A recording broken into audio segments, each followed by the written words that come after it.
Karena Allah SWT. Pertama-tama mari kita panjatkan puji dan syukur kita kehadirat Allah Subhanahu wa taala, karena atas perkenannya lah, atas iman Islam dan kesehatannya lah, sehingga kita diberikan kemampuan untuk sama-sama bersuah di majelis Zoom setiap hari Senin, Rabu, dan Jumat ini. Semoga dengan pertemuan kita ini Allah SWT senantiasa yang terbaik. Terima sekalian, karena Ustadz Tony Sanwani sudah bersama dengan kita, maka kita minta kepada beliau untuk memandu kita membaca ayat-ayat suci Al-Quran. Surat yang kita baca malam ini adalah surat Al-Waqiah, surat yang ke-56. Ayatnya mulai daripada ayat 60 sampai sebelum sempat dilawan oleh Mahathir sampai 61. Jadi gaduh dengan Mahathir. 61. Oleh sebab itulah, kepada Ustazuna Ustadz Tony Sanwani kita persilakan dengan segala hormat. Fadhal Ustaz Ton.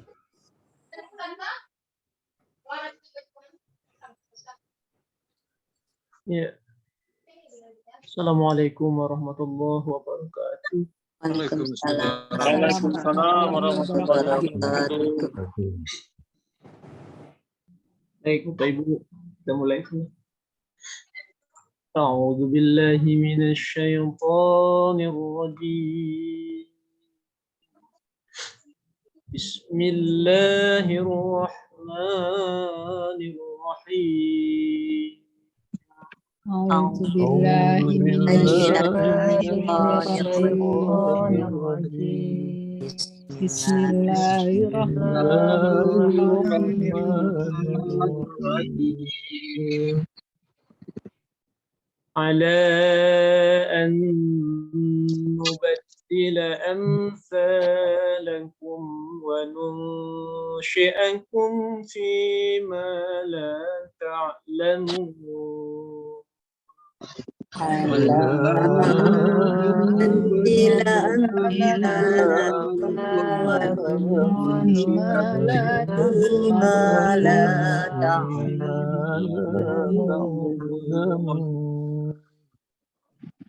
ولقد علمتم النشأة الأولى فلولا تذكرون. ولقد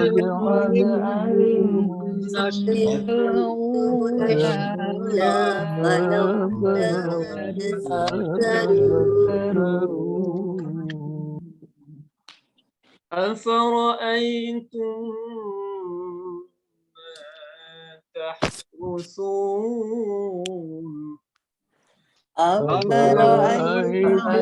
ما تحرثون أأنتم تزرعونه أم نحن الزارعون أأنتم تزرعونه أم نحن الزارعون لو نشاء لجعلناه حطاما فظلتم تفكهون. mau pakai handset.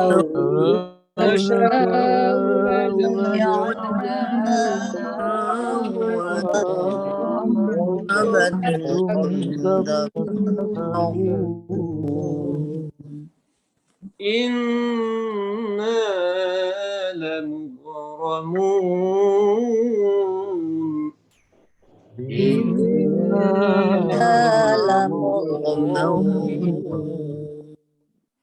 Bal nahnu mahrumun.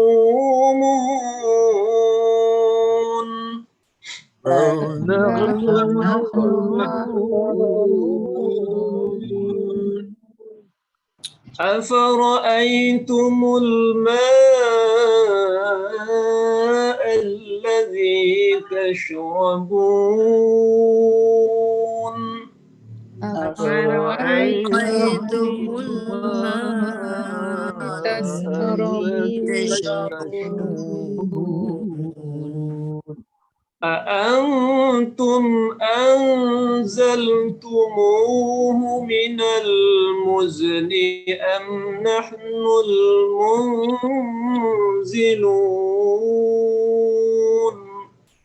أأنتم أنزلتموه من المزن أم نحن المنزلون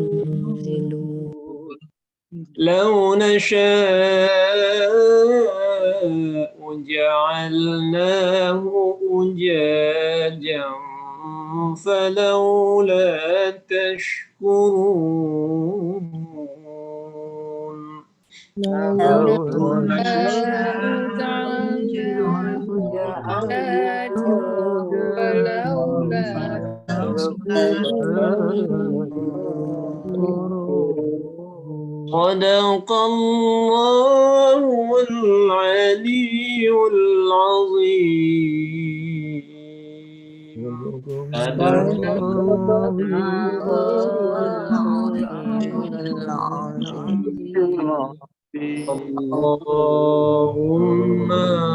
اللهم صل وسلم وزد وبارك على رسول الله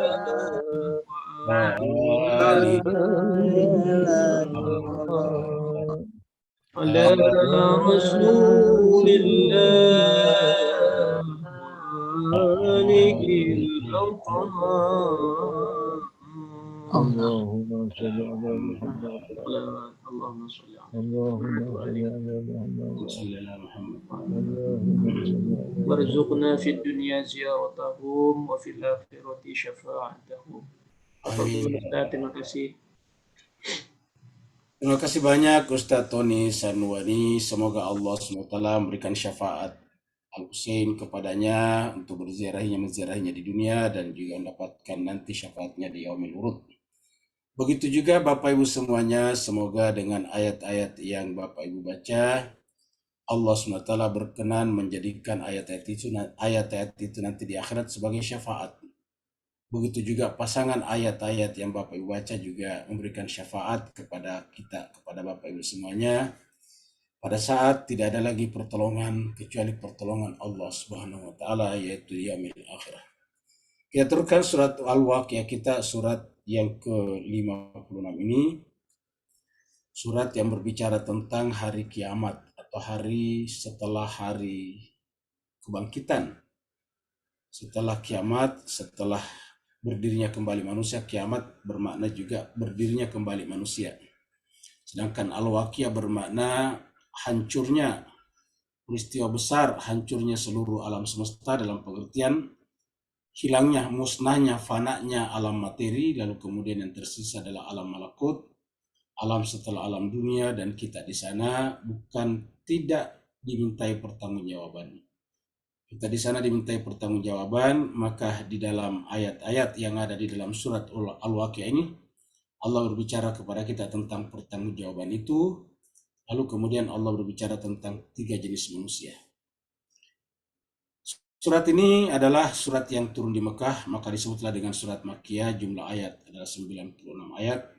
Tadi kita sudah baca ayat 61 sampai 70. Berarti insya Allah kita tinggal 26 ayat lagi atau 3 kali pertemuan. Pada pertemuan kita yang terakhir, kita sudah sampai di ayat yang berbicara bahwa Allah SWT telah menciptakan kita dari sesuatu yang tak terduga bagi kita, yaitu dari satu sel yang tidak berbentuk manusia sesedikit apapun. Sel itu sedemikian kecilnya, tetapi kemudian kita benar-benar menjadi manusia, lahir, dewasa, membangun rumah tangga, membangun kehidupan kita, menempuh jalur pendidikan kita, membuat rumah kita, memiliki properti kita yang lain, dan seterusnya. Pokoknya secara kolektif kita membangun kota-kota, peradaban, kebudayaan, dan kehidupan. Tapi setelah itu inilah akhirnya.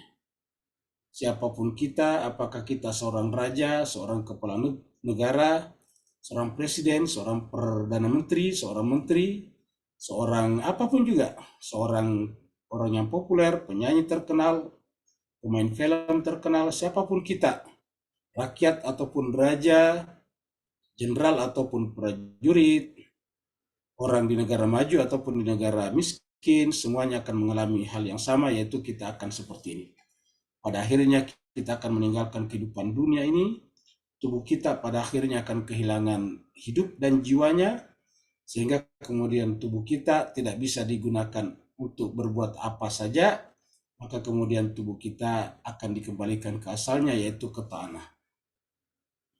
Dan yang menemani kita untuk kembali ke tanah hanyalah kain kafan saja. Allah mengatakan di dalam ayat terakhir yang kita baca, A'udzubillahi minasyaitonirrajim, Bismillahirrahmanirrahim, Nahnu qaddarna, kami yang telah menentukan kadar bahwa setiap sesuatu yang hidup pasti akan berakhir dengan kematian. Segala sesuatu yang ada pasti akan berakhir dengan kembali dalam ketiadaan. Nahnu qaddarna, kami yang menentukan seperti itu. Di ayat lain Allah mengatakan, Sabbih bismi rabbikal ladzi, sabbih ismi rabbikal ala alladzi khalaqa fasawwa walladzi qaddara fahada. Dia menentukan kadar dan berikan petunjuk. Nahnu qaddarna bainakum, di antara kalian apa yang Allah tentukan di antara kita paling utama, yang sama pada semua orang, yaitu kematian. Harta kita berbeda-beda, pengetahuan kita berbeda-beda, kemampuan tubuh kita juga memikul beban berbeda-beda, kemampuan jiwa kita juga menanggung masalah berbeda-beda. Tetapi ada yang sama di antara kita, yaitu pasti akan mengalami kematian, al-maut. Inilah yang Allah telah tetapkan.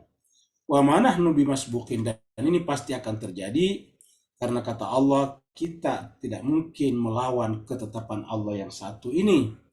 Dan apa yang kita bawa setelah kematian datang kepada kita, semua properti kita akan kita tinggalkan di dunia ini. Mobil kita tinggalkan di garasi untuk orang-orang yang ada di belakang kita. Rumah kita tinggalkan di tanah tempat kita membangunnya untuk orang-orang yang datang belakangan. Apa saja, kalau kita punya tabungan, kita punya deposito yang banyak, semuanya akan kita tinggalkan. Tidak ada yang kita bawa kecuali yang satu ini, yaitu kain kafan. Inilah satu-satunya menemani kepergian kita ke alam berikutnya. Tidak ada yang lain kecuali kain kafan ini saja. Siapapun kita, apapun pangkat dan jabatan kita.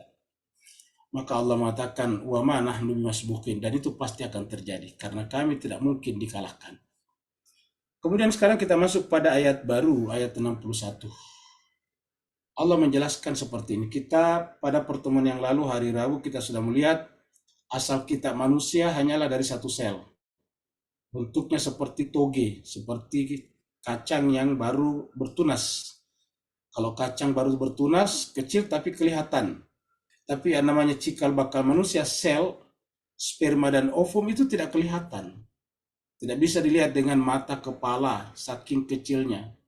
Tapi kemudian ketika sel yang teramat sangat kecil itu menyatu, lalu kemudian terjadi pembelahan terus-menerus, pembelahannya bersifat eksponensial, bersifat kuadrat, maka kemudian lama-kelamaan kita keluar seperti ini. Ya, kita tiba-tiba keluar seperti ini, punya mulut lihatlah menangis, punya tangan ingin menggenggam, punya mata ingin melihat, punya hidung mencium, dan kita punya tubuh seperti ini. Inilah jemaah perjalanan kita. Lalu kemudian kita tadinya menjadi besar, dewasa, dan pada akhirnya kematian akan datang kepada kita. Allah mengatakan bahwa kalau kematian datang kepada kita, maka Tuhan akan mengganti kita dengan yang lain. Mengganti di sini mempunyai dua makna. Yang pertama mengganti dalam pengertian kita orang tua pergi dan digantikan oleh anak-anak kita, bahkan digantikan lagi oleh cucu-cucu kita. Jadi kita orang tua sekarang berumur sudah 50, 60, 70 tahun, itu secara statistik, secara matematik tinggal 10-20 tahun lagi. Lalu kemudian diteruskan oleh siapa? Anak-anak kita yang sekarang berumur 20 tahun. 30 tahun atau 19 atau belasan tahun. Kita akan diganti mereka. Itu yang pertama. Jadi ala an nubaddila amsalakum. Setelah kematian tadi, kami akan mengganti kalian dengan yang seperti kalian. Amsalakum, seperti kalian. Wa nunsyi'akum fi ma la ta'lamun. Tetapi kemudian setelah kalian meninggal tadi, mati, bukan berarti selesai perkara. Bukan berarti selesai masalah. Bukan berarti tutuplah buku dan tutuplah layar kehidupan. Tidak seperti itu. Wa nunsyi'akum fi ma la ta'lamun. Kami akan menciptakan kembali kalian, melahirkan kembali kalian dalam kehidupan yang baru, fima la ta'lamun, yang kalian tidak ketahui seperti apa. Fima la ta'lamun. Itu makna pertama, kita lahir, kemudian mati, setelah itu kita akan dibangkitkan kembali berdasarkan ayat 61. Tapi ayat 61 juga bisa bermakna kita akan diganti oleh kaum yang lain. Seperti penggantian kaum Nabi Nuh, seperti contohnya di sini. Kaum Nabi Nuh hancur, lalu kemudian dibinasakan dan diganti dengan oleh kaum yang baru, yaitu yang melahirkan peradaban baru di Babilonia. Jadi kaumnya Nabi Nuh membangun peradaban besar. Kita lihat Nabi Nuh sudah bisa membuat perahu seperti ini di atas gunung. Berarti peradaban pada saat itu sudah teramat sangat maju. Sebetulnya membuat perahu bagi masyarakat pada saat itu bukan sesuatu yang baru, tidak mengherankan. Yang mengherankan adalah bahwa Nabi Nuh membangun perahu di atas gunung. Itu yang membuat mereka heran. Kok kenapa orang membangun perahu di atas gunung? Membangun perahu harusnya di tepi pantai, karena namanya perahu untuk samudra, untuk lautan. Jadi bukan perahunya yang menjadi persoalan bagi manusia pada saat itu. Artinya ketika manusia sudah bisa membuat perahu, berarti sudah berperadaban. Dan kita lihat Nabi Nuh sudah seperti itu pada zamannya. Tetapi karena mereka durhaka, lupa kepada Tuhannya, mereka lupa kalau tadinya mereka adalah satu sel yang tidak terlihat oleh mata kepala, mereka adalah saripati yang berasal dari makanan dan minuman yang mereka konsumsi setiap hari, lalu kemudian menjadi bayi seperti yang kita lihat tadinya. Dari bayi itu kemudian merangkak-rangkak, mulai berjalan, belajar, lalu kemudian menjadi dewasa, dan seterusnya membangun peradabannya. Tetapi mereka tiba-tiba lupa asalnya, lupa kepada penciptanya. Akhirnya durhaka. Penciptanya Allah kirim kepada mereka Nabi dan Rasul. Nabi dan Rasul ditolak, ditentang. Akhirnya dibinasakan, diganti. Lalu kemudian orang-orang yang ada di atas perahu yang selamat, yang tidak seberapa ini, lalu kemudian membangun peradaban baru lagi. Jadi diganti yang lama, diganti dengan peradaban yang baru. Akhirnya lahirlah peradaban Babilonia. Jadi Babilonia adalah peradaban pengganti setelah hancurnya peradaban Nabi Nuh. Ini Babilonia panjang juga, sebelumnya ada Sumeria dan sebagainya. Artinya Babilonia salah satu kota besar. Ya nanti kita tahu dari situ lahir Nabi Ibrahim. Sebelum Nabi Ibrahim kan ada Nabi Soleh. Sebelum Nabi Soleh ada Nabi Hud. Jadi ada 3 nabi setelah Nabi Nuh kepada Nabi Ibrahim.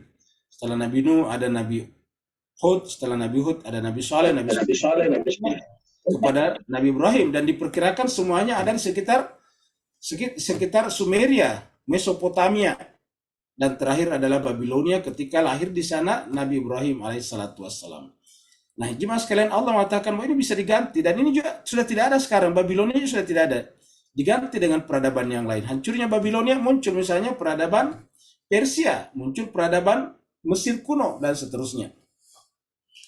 Jadi kata-kata ala an nubaddila amsalakum wa nunsyi'akum fi ma la ta'lamun bisa bermakna bahwa peradaban yang sekarang akan hancur binasa dan diganti dengan peradaban yang baru.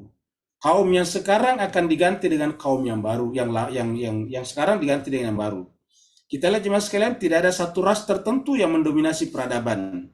Kalau kita menganggap sekarang ini peradaban Eropa, peradaban kulit putih, kita tahu sebelumnya adalah peradaban yang ada di sekitar Timur Tengah, peradaban berwarna coklat kulitnya. Begitulah sebelumnya, sebelum Mesir didahului oleh misalnya Persia. Sebelum Persia kita lihat ada misalnya Yunani kuno dan seterusnya. Ada tadi Babilonia, ada Sumeria, bahkan ada juga peradaban di Cina sini. Jadi artinya tidak ada satu warna kulit pun yang mendominasi peradaban sepanjang masa.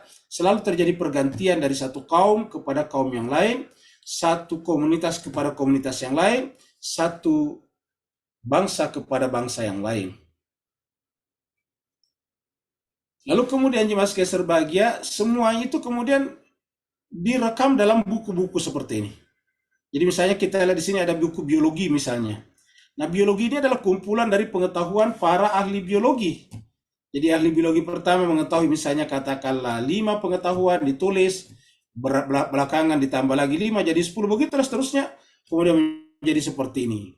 Begitu ya musik, begitu ya sains, begitu ya matematik, seni, art, begitu ya dengan kewarganegaraan dan seterusnya, bahasa juga seperti itu. Nah, jemaah sekalian, dan manusia mempelajari ini. Tetapi sayang, seribu sayang, pelajaran manusia terkadang hanya berhenti pada buku-buku seperti ini saja.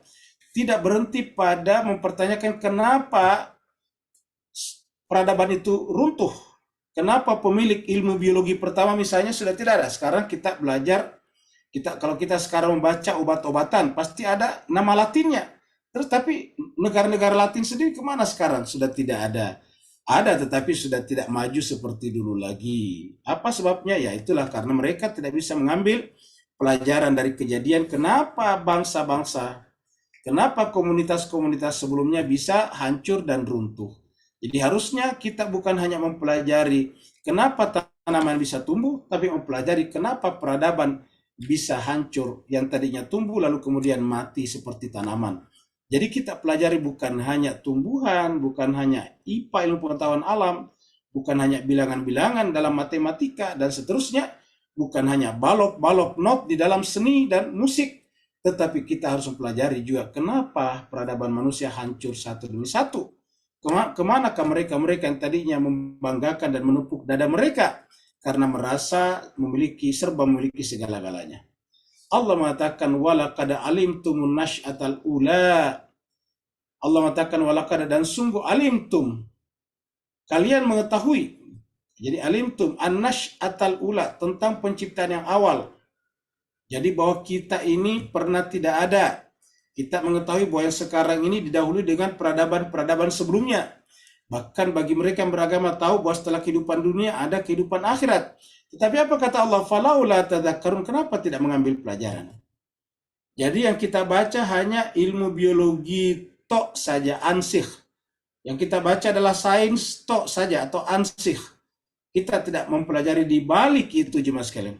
Kita mempelajari tentang tanaman yang tumbuh, tapi kita tidak mempelajari apa yang menyebabkan tumbuhnya tanaman itu. Siapa penyebab tertinggi daripada tanaman bisa tumbuh? Kalau misalnya kita mengatakan tanaman tumbuh karena ada tanah, dari mana tanah itu berasal? Bisakah tanah tanpa air yang menyebabkan tumbuhan itu bisa tumbuh? Lalu kemudian air itu dari mana? Dari samudra. Bagaimana caranya air dari samudra kok tiba-tiba ada di daratan menyirami tanaman-tanaman? Padahal kita semua tahu yang namanya air mengalir dari tempat yang tinggi ke tempat yang rendah.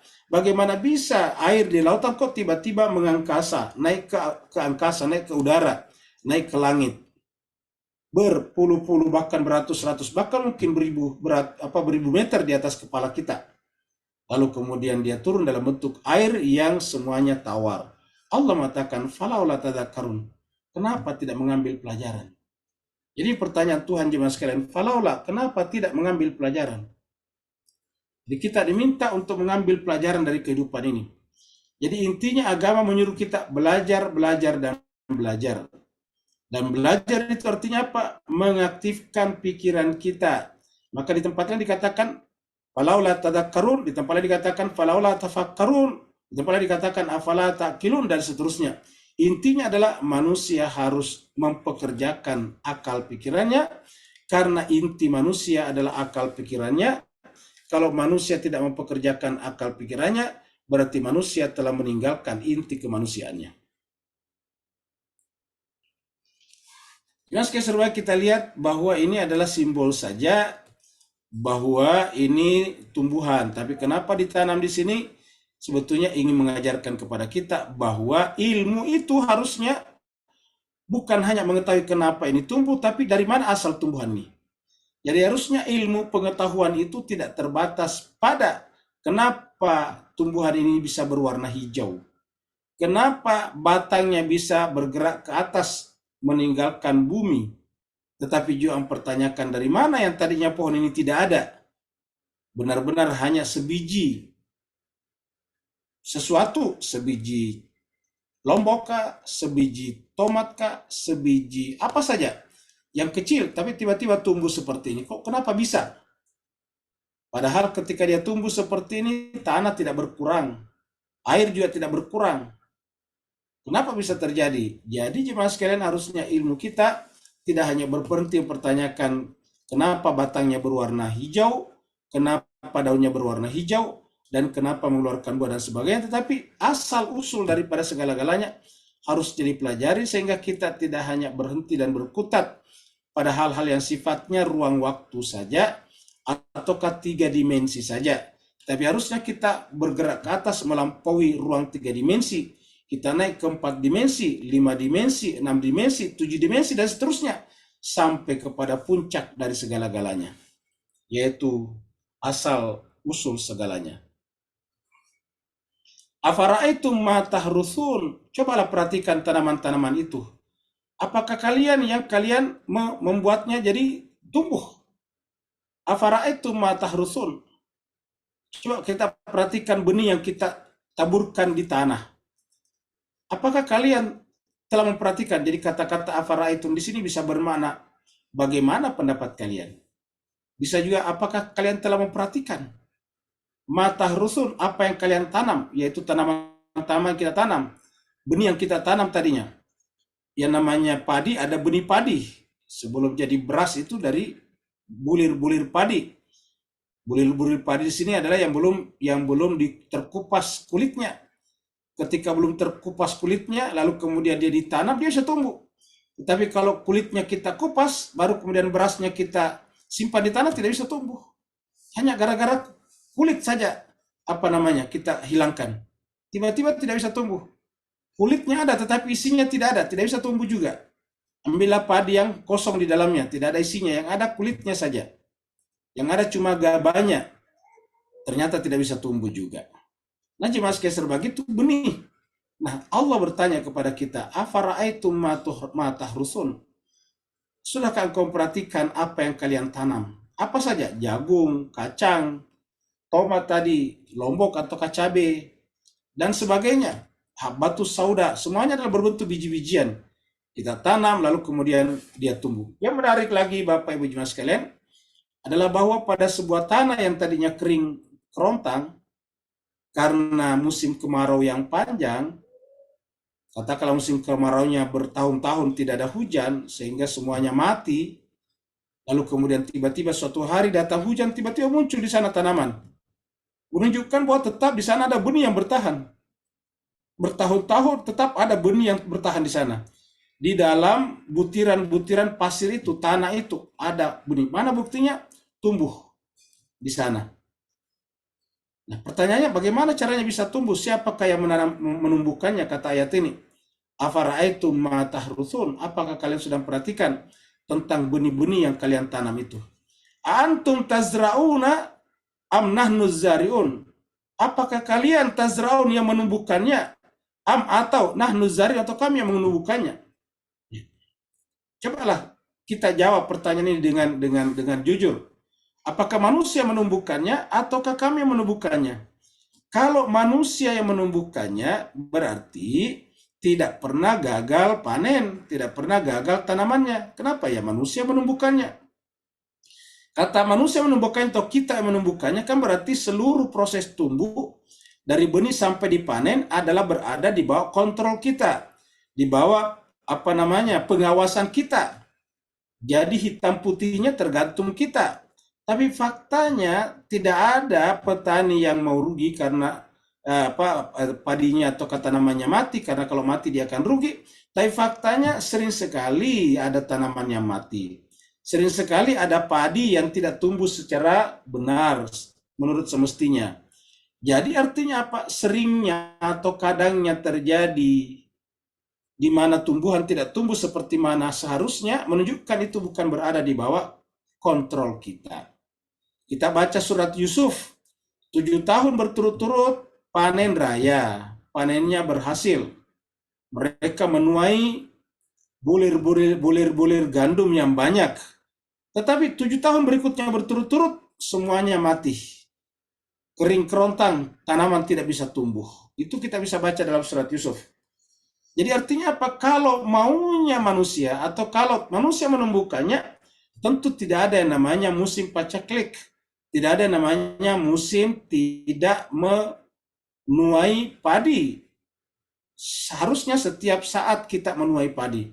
Setiap saat kita menuai cabai atau lombok. Buktinya sering sekali harga lombok melonjak. Kenapa? Karena para petani gagal panen. Sehingga kemudian kerajaan atau pemerintah harus mengimpor dari negara lain. Harus mendatangkan dari negara lain. Begitulah juga yang lain-lainnya. Jadi Allah bertanya, kalian kayak menumbuhkannya, dan fakta-fakta yang mengatakan yang kita saksikan bahwa seringnya kita gagal menuai dan memanen hasil tanaman kita menunjukkan bahwa tanaman itu bukan berada di dalam kontrol kita 100%. Tetapi di sana ada keterlibatan Allah SWT. Maka Allah bertanya, kalian kayak menanamnya, menumbuhkannya, atau kami kayak menumbuhkannya? Nahnu zariun. Kenapa menggunakan kata kami di sini? Karena melibatkan hukum-hukum alamnya Tuhan juga. Kita lihat nanti bagaimana air itu bersiklus.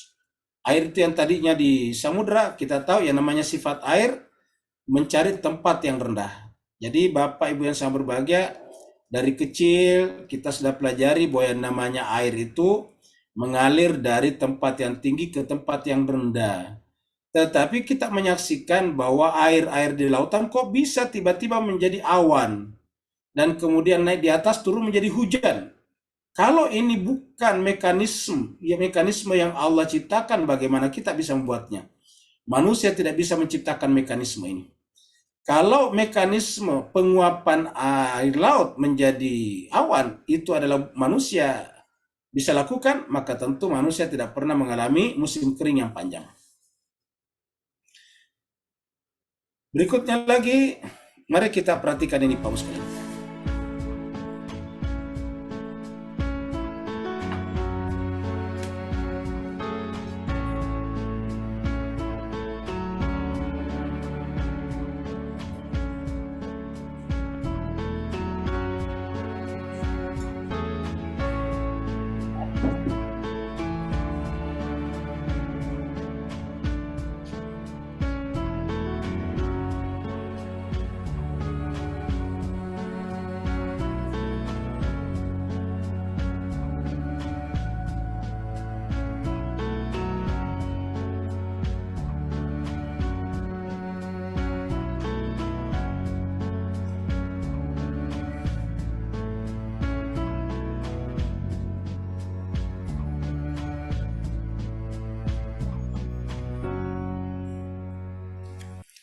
Jadi Bapak sekalian, coba kita perhatikan tadi video singkat tadi.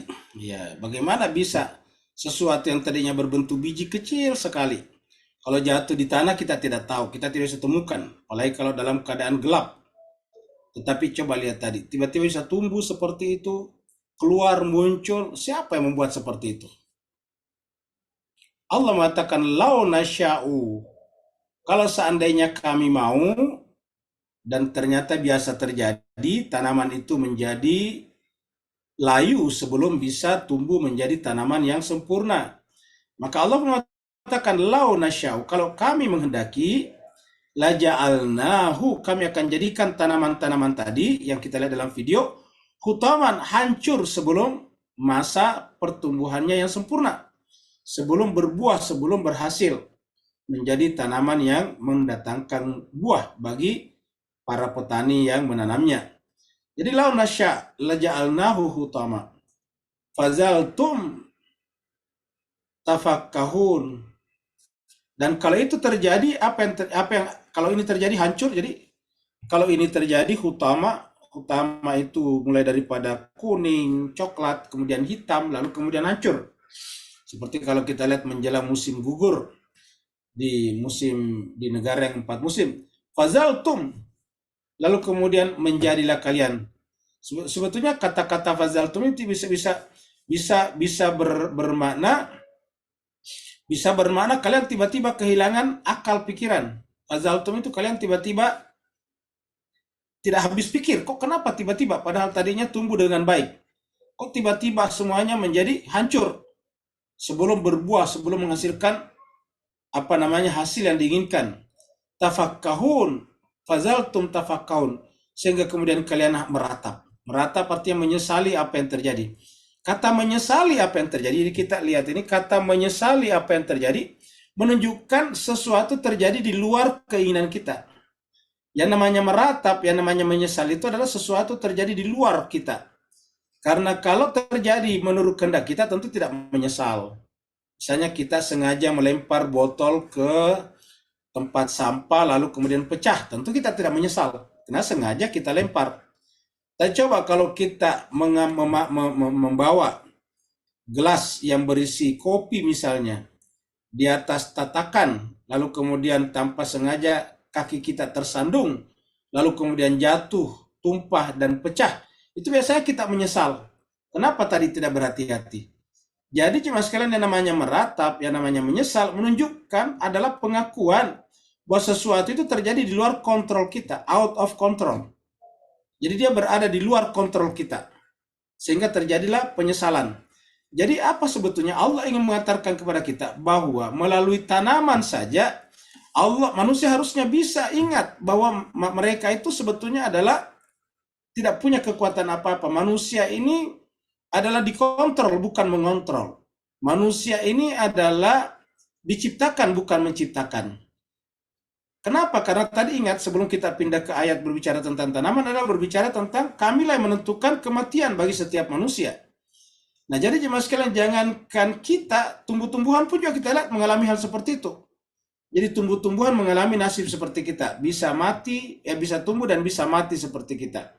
Dan seandainya kita juga mengendalikan mereka, tidak ada tanaman kita yang mati. Sebagaimana kalau kita mengontrol diri kita, tidak mungkin kita mati, bahkan kita tidak tua. Nah, tetapi jemaah sekalian berbahagia. Kenapa ada orang meratap? Kenapa ada orang menyesal? Karena pertama di luar kontrol yang bersangkutan, yang kedua dan tidak mengakui adanya controller yang lain. Kalau kita mengakui bahwa sesuatu itu tidak semuanya berada dalam kontrol kita, karena ada ada pengontrol yang paling tinggi yaitu Tuhan, tentu kita tidak menyesal. Apa sebabnya? Ya, ini adalah Tuhan yang menciptakan segala-galanya. Bahkan seandainya kita mati pun tidak menyesal. Kenapa? Ya karena memang Tuhan menciptakan kita dengan kadar seperti ini sekarang. Yaitu kita lahir, kemudian kita tumbuh menjadi anak, remaja, pemuda, dewasa, dan akhirnya kita akan mati seperti yang kita lihat di dalam pembukaan pembahasan kita tadi. Ini adalah contoh daun-daun yang setelah kita lihat coklat, kuning dulu baru kemudian coklat, baru nanti kemudian lama-kelamaan menjadi hitam, lalu kemudian gugur seperti ini. Jadi tadinya ini adalah bagian daripada tumbuhan artinya tumbuh. Sekarang setelah dilepas dari tangkainya, dia akan mati. Dan kemana kembalinya? Ke tanah juga. Kenapa kembali ke tanah? Karena berasal dari tanah. Jadi Bapak Ibu jemaah sekalian, ini mengajarkan kepada kita bahwa ini tumbuhan dari tanah tumbuhnya. Karena dari tanah tumbuhnya, daun-daunnya pun juga jatuh, kembali kita lihat ke tanah ini. Nah, jadi agama samawi mengajarkan kepada kita bahwa manusia itu dari tanah, lalu kemudian tumbuh menjadi manusia, setelah mati harusnya kembali ke tanah lagi. Itu sebabnya agama samawi, Yahudi, Nasrani, dan Islam, itu kalau meninggal dunia tidak dibakar, tetapi kembali ke tanah lagi. Karena ini coba kita lihat, ini adalah hukum alam mengajarkan kepada kita bahwa tumbuh-tumbuhan ini adalah dari tanah, ini tumbuh di tanah, daun-daunnya pasti diambil dari tanah. Setelah kemudian hutama tadi, setelah dia kemudian hancur ataukah layu, lalu kemudian dilepas dari tangkainya, lari ke bawah, kemana? Kembali ke tanah. Kita lihat banyak sekali di tanah. Tapi begitu nanti musim semi muncul, ini sudah habis, sudah menjadi tanah semuanya.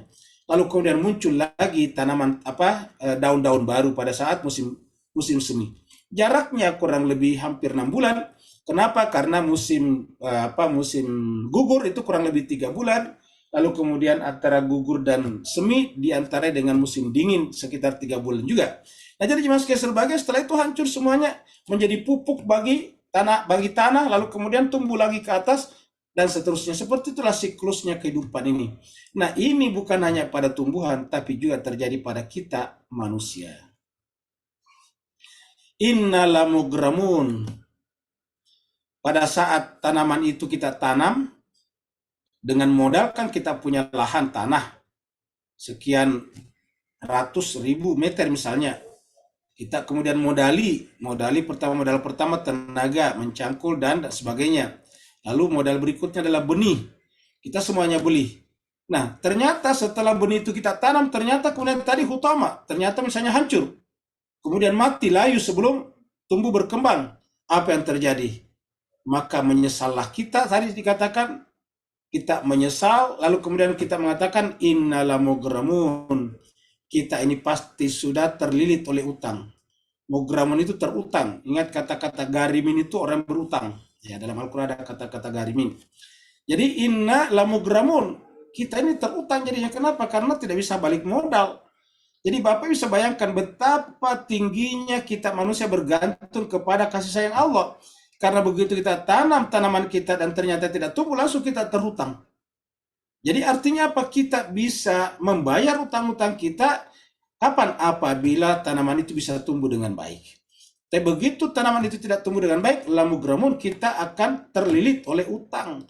Jadi, dan siapapun yang terlilit oleh utang pasti tidak menyenangkan, tidak nyaman, tidak enak.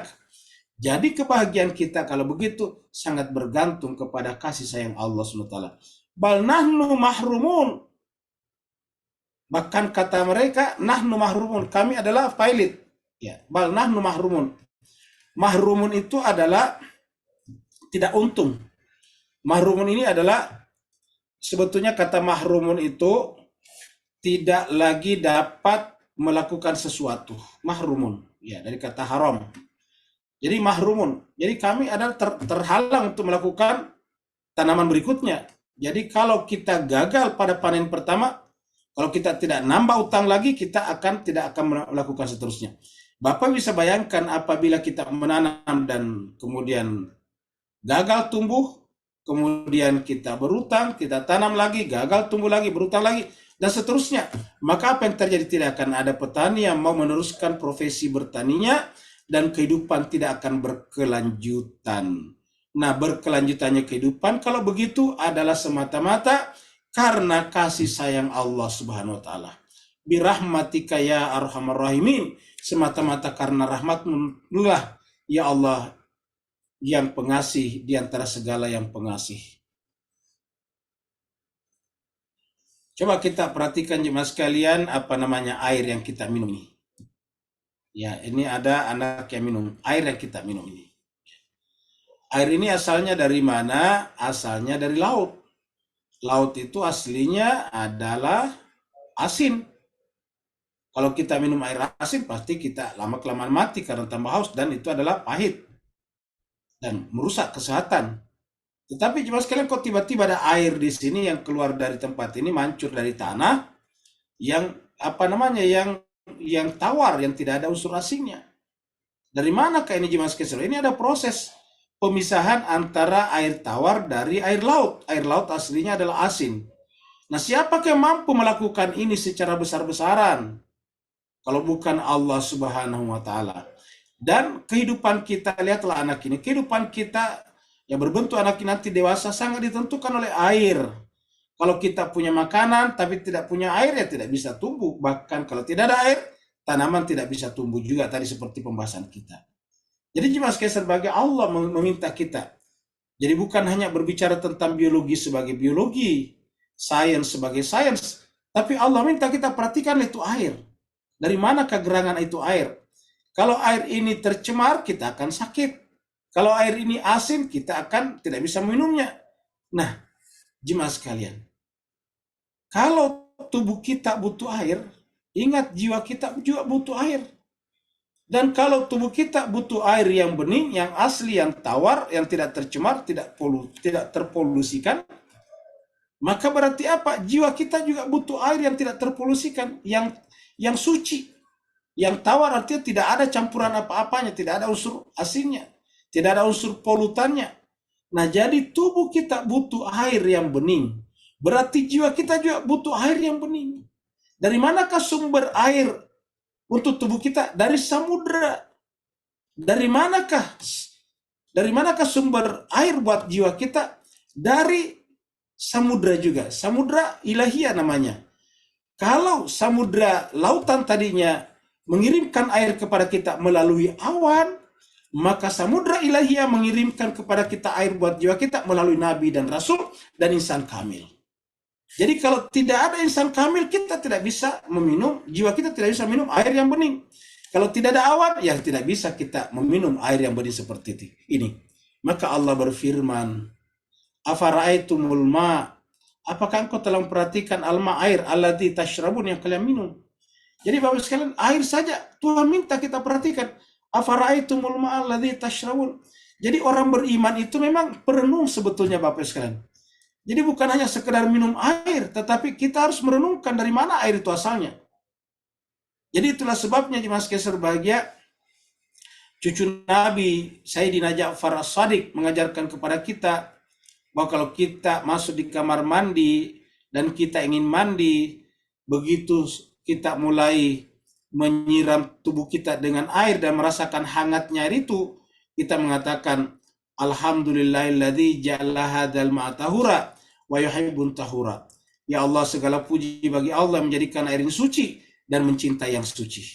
Kenapa? Karena air itu adalah contoh pelajaran sangat bagus. Afara'aitumul ma'a alladzi tashrabun.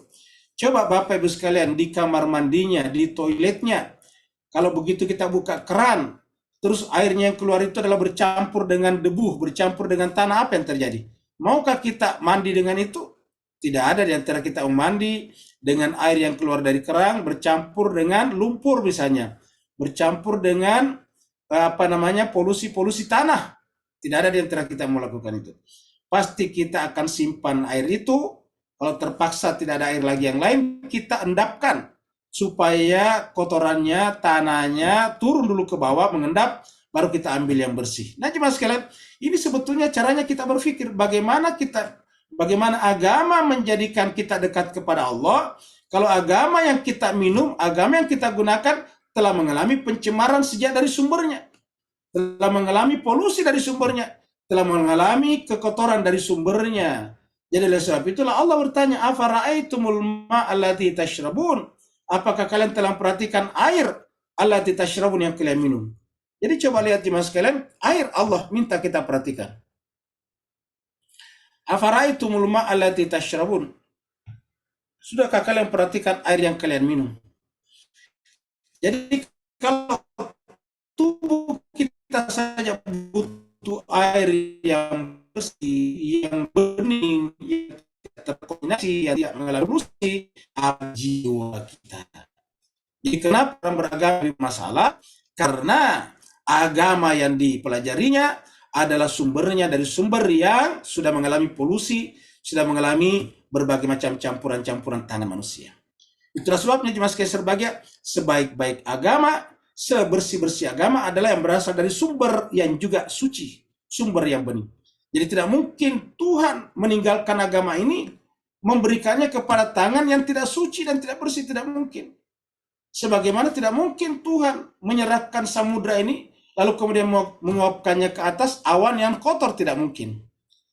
Allah menciptakan awan itu murni dari uapan air yang sudah terlepas dari berbagai macam kotoran-kotorannya di lautan. Bapak Ibu perhatikanlah samudra ini. Inilah samudra, kita lihat, kalau kita lihat di video ini, itu tak bertepi seakan-akan. Ya, kalau kita lihat jauh di sana, batasnya sepertinya di kaki langit. Saking luasnya ini samudra. Jadi, dan ini diperkirakan 2/3 daripada bumi kita adalah samudra. 2/3 daripada bumi kita ini adalah berisi air. Dan jemaah sekalian, air ini ada yang kedalamannya sampai ratusan meter, bahkan ada yang beberapa kilometer dalamnya. Ada palung namanya, dan semua terisi dengan air. Jadi di dalam lautan ada palungnya, ada ceruk, ada lubang besar yang kedalamannya bisa sampai beberapa kilo, dan semuanya terisi dengan air. Nah, jemaah sekalian berbahagia, air ini dari mana asal usulnya? Satu, yang kedua, yang namanya air laut ini pasti asin, Bapak Ibu sekalian. Air laut ini adalah asin. Lalu kemudian terjadilah apa yang disebut dengan evaporasi seperti ini. Terjadilah penguapan, lalu kemudian dia naik. Setelah terjadi penguapan, tiba-tiba terjadilah awan seperti ini, awan hitam. Nah, kenapa terjadi petir seperti ini? Karena bertemu antara awan yang bermuatan positif dan awan yang bermuatan negatif. Apa awan yang bermuatan positif? Yaitu gumpalan-gumpalan awan yang berasal dari dari hidrogen. Yang negatif yang berasal dari oksigen. Begitulah seterusnya. Sehingga kemudian ketika bertabrakan akan bercampur, lahirlah petir. Tapi begitu dia bercampur, lahirlah butir-butir air, lahirlah kondensasi, lalu kemudian turunlah hujan seperti ini. Jadi Bapak bisa bayangkan, lihatlah video hujan kita ini kan deras sekali hujannya. Dan ini biasa merata, bahkan biasanya seluruh wilayah. Mulai daripada Indonesia, Australia, Singapura, Malaysia, Thailand, sampai ke berbagai negara biasanya hujan merata. Dengan keras, deras seperti ini. Bapak bisa bayangkan kalau hujan seperti ini seharian, luar biasa banyaknya. Dan ini dari mana? Dari awan, dari atas. Pertanyaannya bagaimana air yang begini banyak ini kok bisa tiba-tiba ada di atas? Itu caranya Tuhan menyiapkan kepada kita air yang bersih, tidak terkontaminasi. Karena begitu tadi naik ke atas, dia tidak membawa asinnya. Dia tidak membawa garamnya. Yang naik di atas hanya tawarnya saja. Asin itu apa rasanya? Pahit. Nah, begitulah agama ini, Pak sekalian. Agama ini adalah sejatinya berasal dari yang suci. Supaya kalau kita minum, memberikan dahaga, memberikan minuman kepada dahaga jiwa kita, dia justru mengobati, menghilangkan penyakit. Maka dalam Al-Quran dikatakan, wa nunazzilu minal Qur'ani ma huwa shifaa'un wa rahmatul lil mu'minin.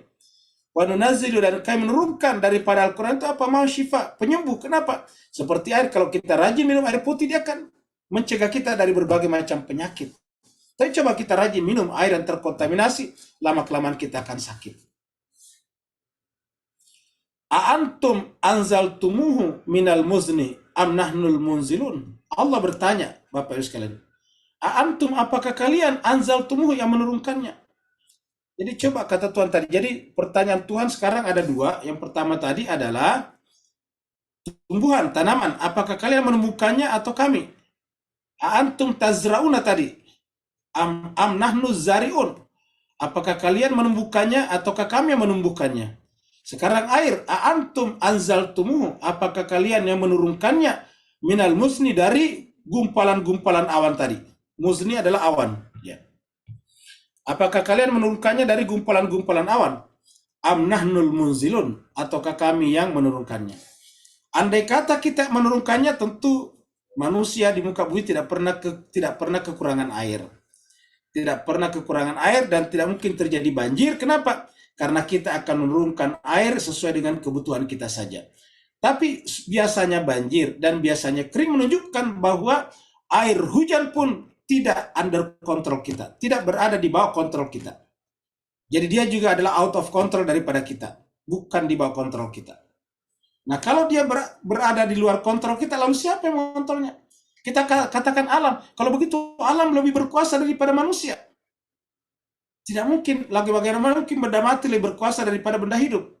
Maka penyebabnya ialah karena di atas benda mati ini, di atas alam ini, di atas awan dan hujan ini, ada yang mengaturnya, ada kontrolernya, yaitu pengontrol dari segala pengontrol. Yang kita sebut dengan Arhamar Rahimin, pengasih daripada segala pengasih, yang disebut dengan Ar-Razzaq, yaitu pemberi rezeki kepada siapapun juga. Khairur Razikin, sebaik-baik pemberi rezeki.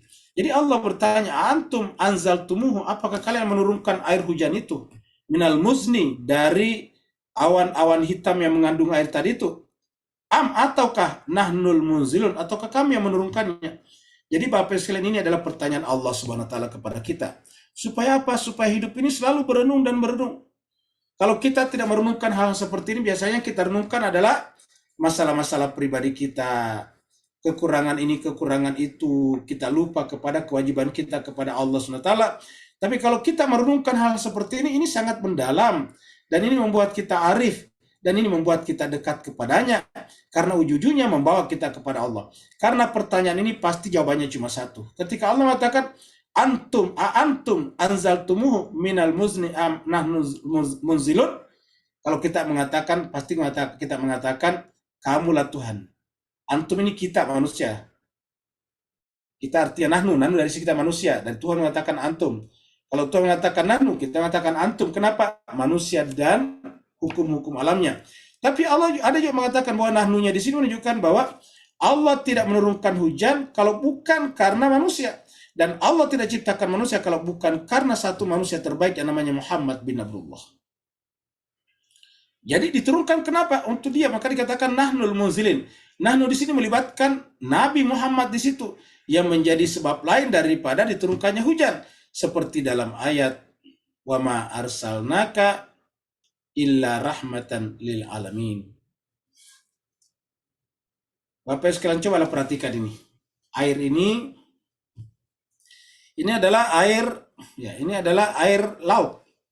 Diambil dari samudra tadi, tidak ada tambahannya. Tinggal di ini pinggir laut di sini, ini tinggal airnya dibiarkan masuk ke sini, ya, dengan saluran yang sudah ada atau dengan pompa. Lalu kemudian ditampung di sini. Coba Bapak lihat, ditampung sebesar ini, garamnya seperti ini. Coba lihat, begitu tingginya kadar garam yang ada pada air. Ini yang dibawa yang putih-putih ini sudah jadi garam nih. Tinggal ditarik-tarik ke tepi nih, ini dibawa. Semakin lama nantinya semakin berkurang airnya. Kenapa? Karena merubah menjadi garam, menjadi kristal-kristal garam. Bapak Ibu sekalian, pada saat orang membuat garam seperti ini adalah tambak garam. Pada saat orang bikin garam seperti ini, air laut ditampung seperti ini, kan air laut ditampung di sini. Pertanyaannya, kemana ke air tadinya sehingga berubah menjadi kristal seperti ini? Air tawarnya tadi menguap ke atas, asinnya tersisa, inilah garamnya. Jadi tawarnya tadi, hidrogen oksigennya tadi menguap, evaporasi tadinya ke atas, lalu kemudian membentuk gumpalan-gumpalan, sedangkan asinnya tetap tersimpan seperti ini. Jadi ini ada garamnya, asinnya tersimpan, maka kemudian lahirlah garam seperti ini, yang kemudian kita makan dan sebagainya. Nah, jadi jemaah sekalian, begitu banyaknya kandungan garam di dalam lautan, dan kita tidak bisa memakan dengan air laut. Apa sebabnya? Karena saking banyaknya garamnya, kita tidak bisa minum daripadanya. Lalu kenapa Allah menciptakan tadi sistem penguapan di mana asinnya atau garamnya tidak ikut ke atas? Allah memberikan pelajaran kepada kita. Jadi bukan hanya mengajarkan kepada kita bahwa begitu tingginya tanggung jawab pencipta kepada ciptaannya, tetapi sekaligus mengajarkan kepada kita bahwa tubuh manusia itu butuh air yang bening, yang tidak terkontaminasi. Dan kalau tubuh manusia butuh air yang bening dan tidak terkontaminasi, apatah lagi jiwa manusia. Jiwa manusia, pikiran manusia butuh apa? Butuh ilmu, butuh agama.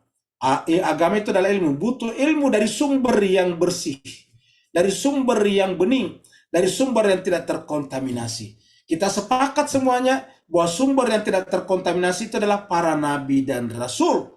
Dan rasul yang terakhir adalah Nabi Muhammad kita, yang disebut Khatamun Nabiyyin. Nah, apakah pelanjut agama tidak ada lagi yang bersih seperti itu? Kalau tidak ada, ini menjadi berbahaya, menjadi fatal. Maka Nabi mengatakan selalu akan ada.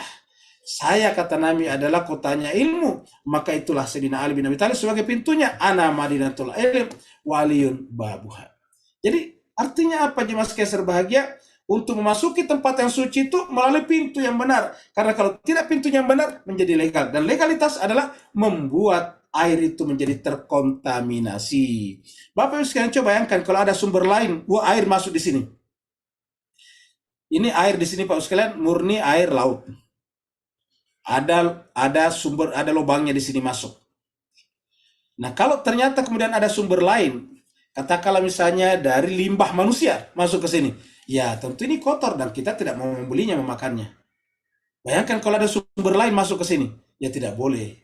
Nah, kalau kita minum saja butuh air yang benar-benar bersih, kita membeli garam saja butuh tambah garam yang benar-benar sumber airnya benar-benar dari samudra. Bagaimana pula dengan jiwa manusia, tubuh manusia? Bagaimana kita bisa berpendapat bahwa agama setelah Nabi tidak perlu lagi dibawa oleh sumber yang bening, sumber yang suci, sumber yang tidak terkontaminasi. Padahal bukankah Allah sudah mengatakan dalam Al-Quran? Dalam rangka itu dia mengatakan, Allah berfirman, innama yuridullah liyudhiba ankum rijsa ahlal bait wa yutahhirakum tathira. Karena Allah mengatakan innallaha yuhibbut tawwabina wa yuhibbul mutatahhirin.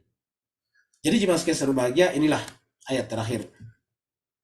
Lau nasya'u, seandainya kami mau, kata Tuhan. Kalau kami mau, kata Tuhan, tentang air minum kita, ja'alnau, kami menjadikannya ujaja asin. Seperti tadi juga tanaman, kalau kami mau, kami menjadikan dia hutama. Tadi hutama itu artinya apa? Hancur, binasa, tidak jadi tumbuhan. Jadi kalau seandainya kami mau, kata Tuhan, tumbuhan itu bisa hancur dan tidak bisa dipanen. Nah, jadi ada kekuatan luar yang membuat tumbuhan itu bisa tetap menjadi alamiah dari tanah. Begitu tidak murni dari tanah, terkena misalnya penyakit, dia akan hancur. Nah, begitu juga dengan air laut. Allah mengatakan, lau nasya'u, seandainya kami mau, lau nasya'u, seandainya kami mau di sini, ja'alnahu, kami pasti akan menjadikan, apa? Menjadikan air itu ujaja, menjadi asin. Menjadi asin. Apa itu asin? Tidak bersih lagi untuk diminum. Jadi asin itu pahit. Ya. Di ayat ini dikatakan milhun ujaj, menjadi asin, menjadi pahit, asin. Jadi kalau asin itu pahit, tidak enak. Cobalah Bapak sekalian haus baru minum air asin, itu pasti akan membuat kita semakin haus. Nah, agama harusnya kan menghilangkan rasa dahaga manusia, bukan membuat manusia semakin dahaga, tetapi membuat manusia hilang dahaganya, yang dalam bahasa Al-Quran tadi dikatakan syifa wa rahmah wa nunazzilu minal qur'ani. Kata nunazzilu, menurunkan, sama tadi dengan air hujan, diturunkan juga dari langit. Wa nunazzilu minal qur'ani ma huwa syifa wa rahmatun lil mu'minin. Kami turunkan daripada Al-Quran itu di dalamnya apa? Syifa wa rahmah lil mu'minin. Ada syifa, ada obat penyembuh, dan rahmat bagi orang beriman. Nah, jemaah sekalian, kalau kita minum air asin bukan sembuh, tambah sakit. Jadi berdasarkan ayat ini adalah bahwa sumber agama yang benar itu tidak boleh rasa asin, tidak boleh ada terkontaminasi. Benar-benar harus air murni. Yang namanya air murni itu adalah air yang terdiri dari hanya hidrogen dan oksigen saja. Hidrogen 2 dan oksigen 1, H2O. Itu air murni. Tidak ada tambahan-tambahan. Kalau ada unsur besinya, dia akan merusak kesehatan. Kalau ada unsur-unsur yang lain akan merusak kesehatan. Maka Allah mengatakan, kalau kami mau, kami jadikan asin. Lalu kenapa Allah tidak menjadikan asin?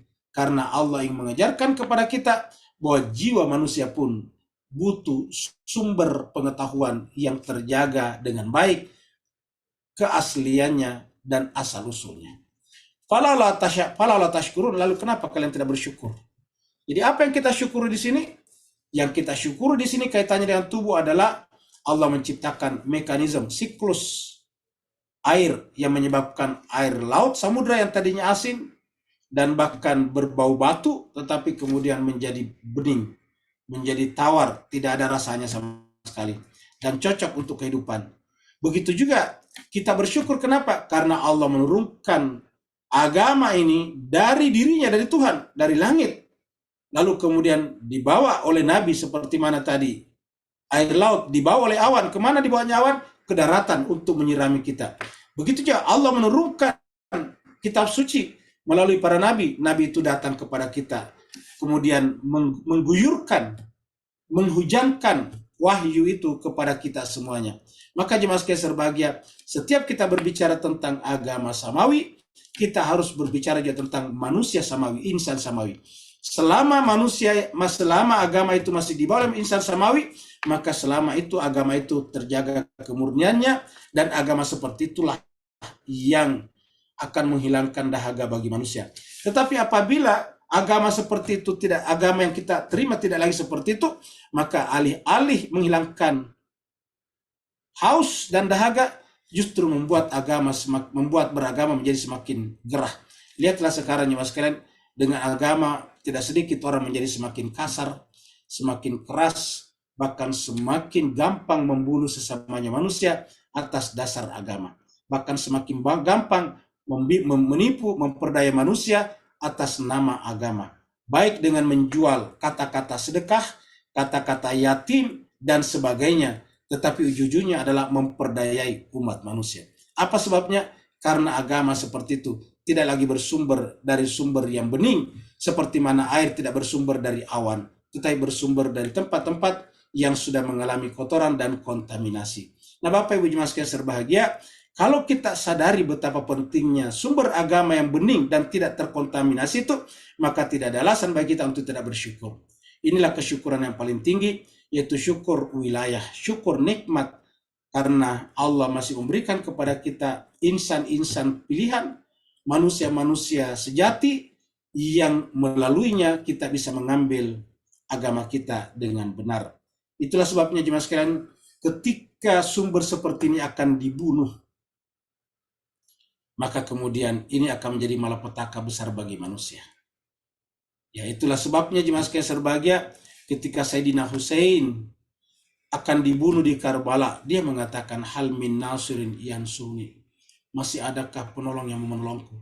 Apa maksudnya penolong di situ? Menolong agama. In tansurullah yansurukum. Karena melalui orang suci seperti beliaulah ajaran suci bertahan sampai sekarang. Bapak bisa bayangkan kalau kita tidak mengecam Yazid, kalau kita tidak mencela Yazid, kalau kita tidak menolak, melaknat tindakan seperti itu, artinya kita menyepakati sepanjang sejarah boleh-boleh saja membunuh orang lain. Bayangkan Pak Bu sekalian. Jadi kalau kita tidak mengecam tindakan Yazid mengirim 30.000 pasukan ke Karbala, berarti artinya apa? Kita merestui setiap saat bisa terjadi pembunuhan terhadap orang lain atas nama agama.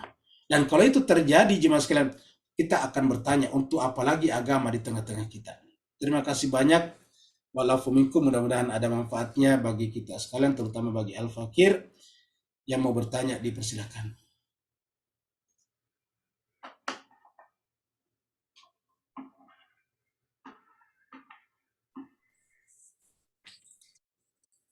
Di kolom chat ada permintaan doa Ustadz. Sambil menunggu mungkin ada yang mau bertanya nanti.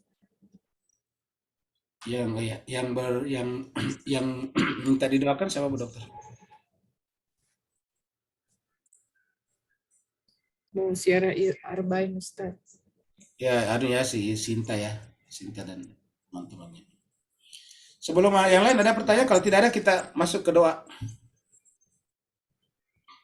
Ibu Sri Libanon yang berangkat arba'in juga. Ada pertanyaan sebelum kita lanjut?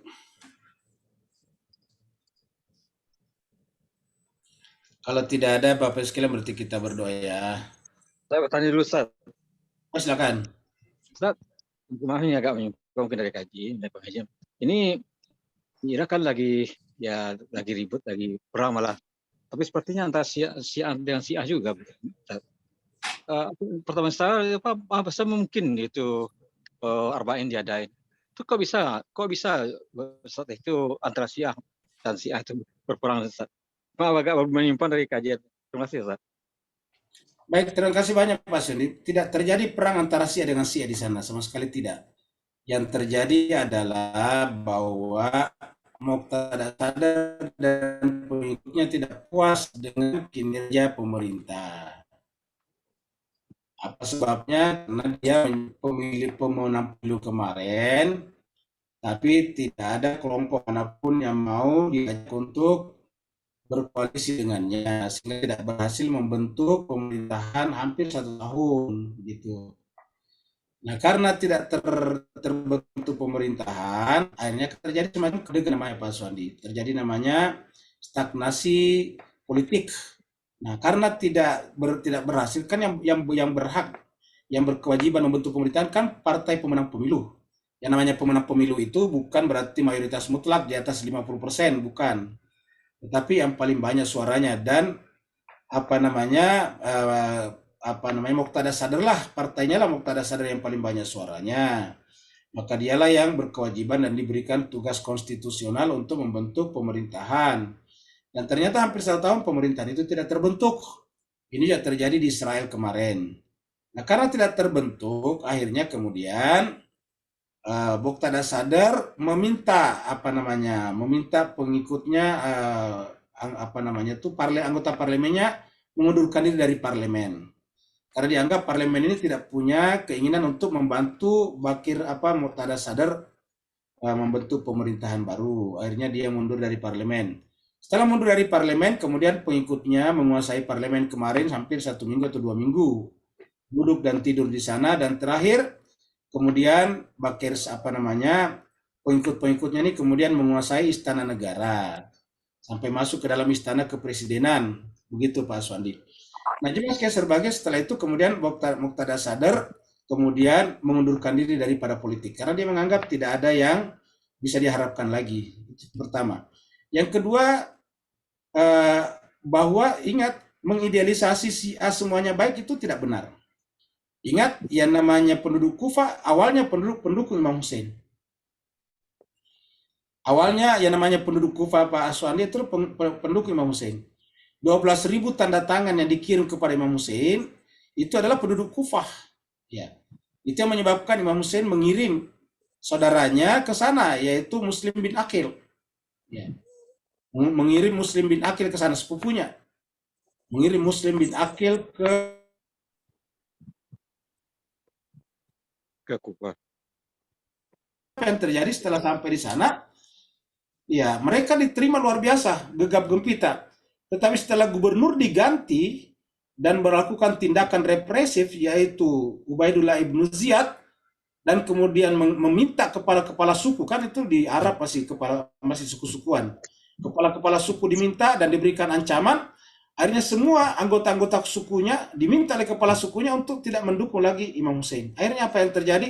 Al-Husain itu tinggal sendiri. Akhirnya kemudian juga Muslim bin Aqil tinggal sendiri, lalu kemudian ditangkap. Semua yang tadinya bertanda tangan mendukung Al-Husain juga mengkhianatinya. Jadi menjadi Syiah itu tidak gampang sekali. Makanya ya menyebut Syiah kita itu sebetulnya luar biasa, karena tidak gampang jadi Syiah sebetulnya. Kenapa? Karena lihatlah orang Kufah bisa mengkhianati Imam Hussein. Ya. Hanya karena intimidasi. Apa intinya terjadi intimidasi? Masalah dunia. Jadi apabila dalam pembelajaran kita tidak berbicara tentang bagaimana memahami dunia dan coba meletakkan dunia pada proporsinya, ini masih berbahaya. Kita bisa saja sekarang datang ke Karbala jalan setiap tahun. Jangankan jalan di Karbala setiap tahun, orang Kufah tinggal di sana, tapi mengkhianati Imam Hussein. Apa sebabnya? Rata-rata orang menjadi Syiah, tidak semua ya, ada yang menjadi Syiah itu adalah untuk kepentingan pribadinya, supaya penyakitnya sembuh, supaya rezekinya bertambah, supaya ini dan itu. Nah, kalau itu nanti terjadi, apa yang akan terjadi?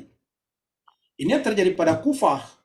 Ya, jadi ternyata ujung-ujungnya ketahuan kalau mereka sebetulnya mendukung Al-Husain itu hanya karena berharap ada kemenangan dari sana, dan kemenangan itu melahirkan keuntungan duniawi. Tapi begitu kemenangan itu dipastikan susah terjadi, dengan dipanggil kepala sukunya diintimidasi satu sama lain, akhirnya apa yang terjadi?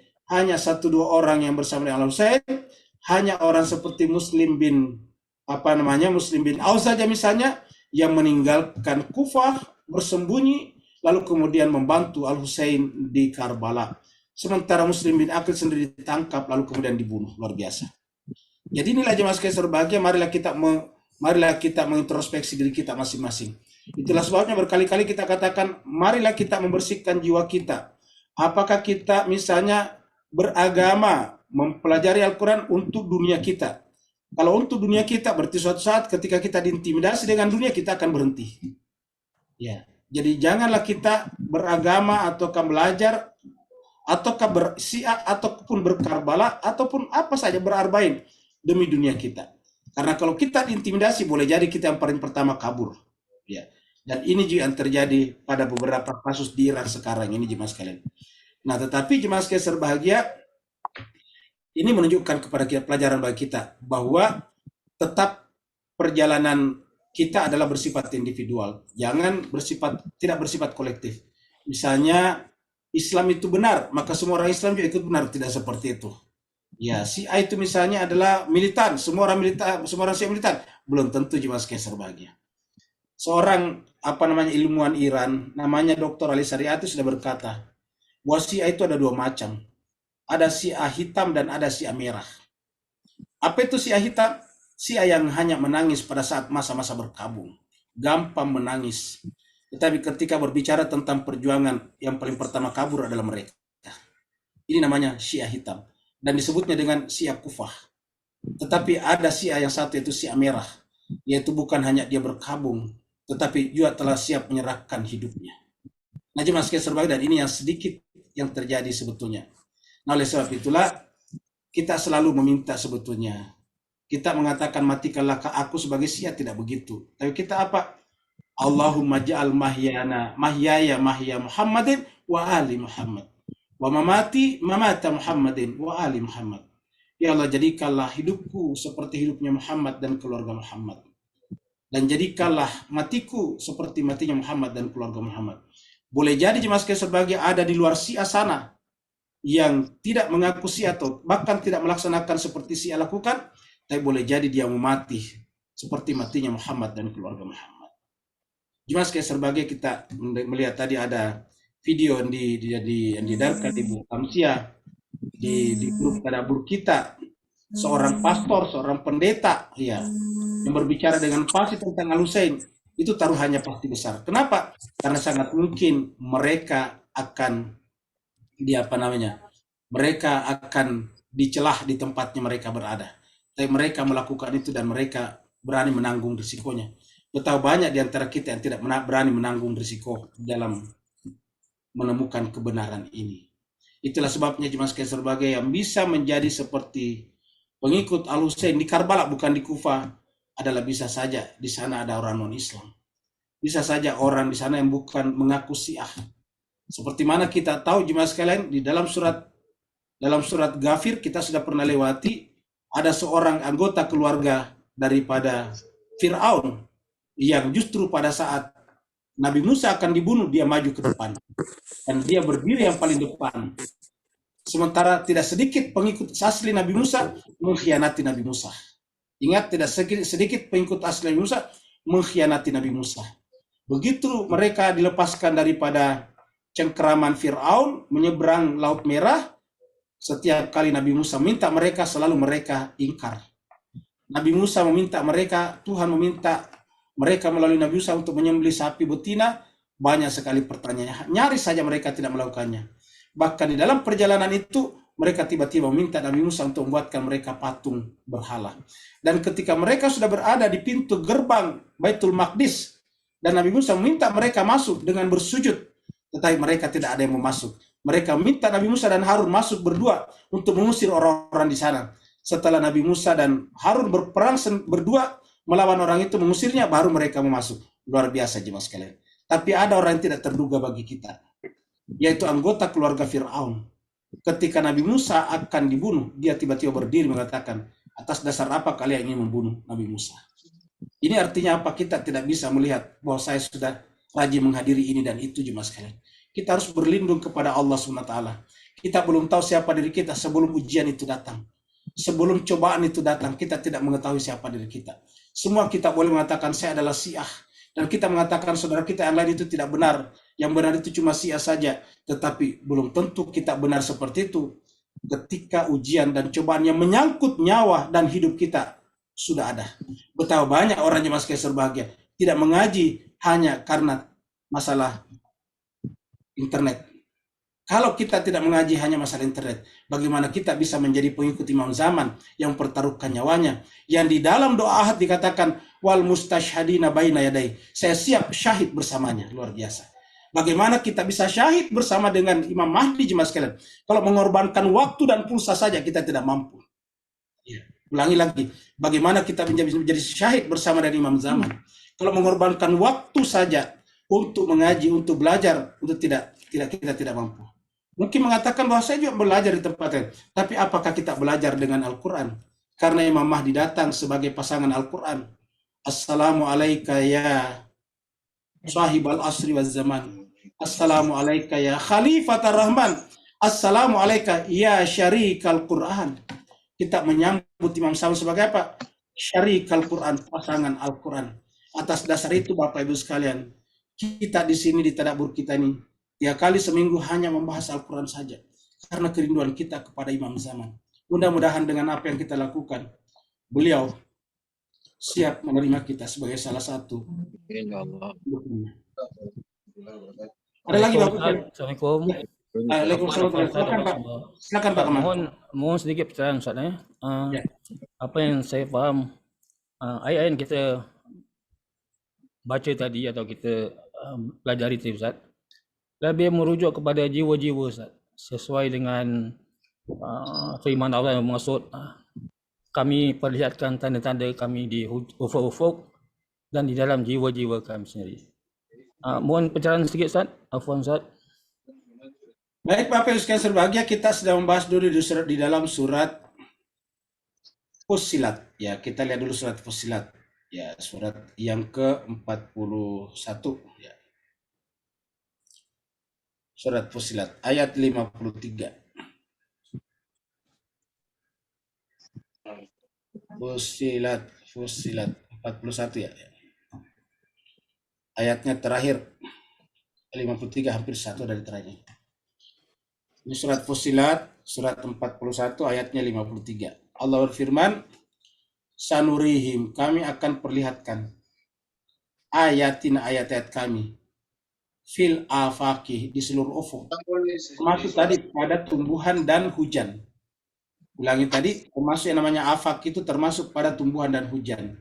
Karena afaq ini kita artikan dengan alam. Afaq itu penjuru alam. Jadi ini segenap penjuru alam maksudnya. Jadi mulai daripada tumbuh-tumbuhan sampai kepada hujan-hujan tadi. Dari samudra kemudian menguap ke atas menjadi awan, awan bergeser ke daratan, daratan menghujani kita. Kita bisa hidup dari air tawar, kita bisa menanam tumbuh-tumbuhan kita bisa menternak hewan-hewan ternak kita. Sampai kemudian kita bisa hidup secara fisik. Tetapi apa kata Tuhan? Wa fi anfusihim, dan dalam diri mereka sendiri. Apa dalam diri kita? Mulai daripada tubuh kita, terutama pada jiwa kita. Ya, jadi antara jiwa kita dengan alam ini satu kesatuan. Kenapa? Karena dua-duanya menjadi lokus, menjadi mazhar, menjadi tempat Allah memperlihatkan ayat-ayatnya. Karena Allah mengatakan sanurihim ayatina fil afaqih. Kami akan tunjukkan, perlihatkan ayatina, ayat-ayat kami, tanda-tanda kebesaran kami, fil afaq, di seluruh ufuk, wa fi anfusihim. Untuk apa? Hatta sampai yatabayyana, jelas. Jadi hatta yatabayyana, sampai nanti jelas. Lahum, bagi mereka, annahul haq, bahwa apa yang disampaikan Nabi itu adalah benar. Atau bahkan Nabi itu, huknya bisa kembali kepada Nabi. Ini huk bisa kembali kepada Quran, bisa kembali kepada Nabi, dan dua-duanya terjadi karena Al-Quran punya pasangan. Pasangannya adalah Nabi, orang suci. Jadi bahwa antara afaq dengan jiwa kita adalah satu kesatuan atas kedatangan manusia suci. Makanya Nabi Muhammad disebut sebagai apa? Rahmatan lil alamin. Semuanya adalah kebenaran. Jadi dengan demikian juga sekalian, kita lihat di sini, sanurihim ayatina fil afaqi wa fi anfusihim. Bagaimana kita mengetahui pada afaq? Menggunakan panca indera. Penggunaan panca indera itu adalah terbatas kemampuannya. Sehingga ketika kita melihat ayat Allah di afaq, bisa salah mengambil kesimpulan. Karena ilmu yang kita dapatkan dari sana namanya ilmu husuli. Tetapi pada diri kita, ini tidak mungkin terjadi kesalahan. Kenapa? Yang memperhatikan diri kita, yang kita perhatikan diri kita. Jadi subjek dan objek sama. Subjek yang memperhatikan dan objek yang diperhatikan sama. Subjek yang memperhatikan adalah kita, saya, dan objek yang diperhatikan adalah kita juga, saya juga. Jadi yang melihat dan dilihat sama. Nah, kemudian di dalam sebuah hadis Allah mengatakan, hadis qudsi, Allah berfirman. Ini hadis qudsi karena Allah berfirman, yaitu bahwa man arafa nafsahu faqad arafa rabbah. Siapa yang mengenal nafsnya, dia akan mengenal Tuhannya. Tidak mengatakan man arafa afaq faqad arafa rabbah, tapi man arafa nafsahu faqad arafa rabbah. Kenapa? Karena Allah tidak menyimpan dirinya di afaq. Yang disimpan di sana apa? Cuma ayat. Lalu di mana Allah menyimpan dirinya? Kalau bukan di alam semesta. Selain alam semesta cuma satu, diri kita. Ingat mas sekalian, cobalah Bapak Bapak Ibu berdiri di tengah lapangan yang luas. Lalu menyaksikan keluasan alam semesta. Hanya ada dua unsur di sana, yaitu kita, saya, dan alam semesta.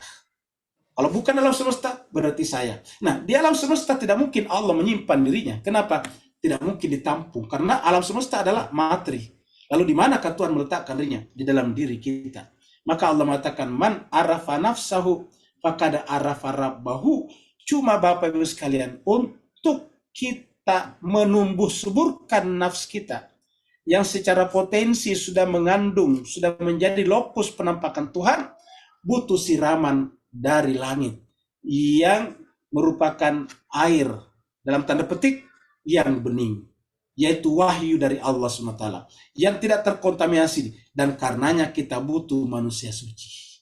Jadi kita tidak bisa mengenal Allah kalau tidak mengenal insan suci. Karena bagaimana kita bisa mengenal Allah kalau tidak melalui insan suci? Kemampuan kita sangat terbatas. Nafs kita juga perlu bimbingan tadi, perlu air tadinya. Seperti mana tubuh kita butuh air dari langit, maka jiwa kita juga butuh air dari langit. Dan air yang dibawa dari langit itu kepada kita adalah melalui Nabi dan Rasul tersebut, melalui insan-insan kamil, manusia-manusia suci tersebut. Sehingga melalui mereka lah kita akan menyirami nafsu kita, jiwa kita dengan air yang bening. Seperti itu. Ada lagi yang lain? Kalau tidak ada, berarti kita tutup dengan berdoa ya. Syukran. Afwan ya.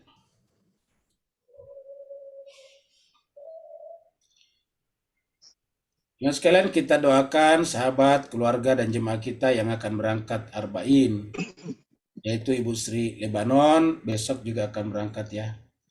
Kemudian juga Sinta, kalau tidak salah Amani juga ini berangkat juga, cuma nggak tahu besok atau kapan. Ya. Iya, Amani berangkat.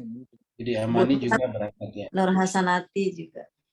Ya, Nur Hasanati juga berangkat. Jadi Bapak sekalian, mari kita doakan juga. Ini ada, oh ya, dari Ibu ya.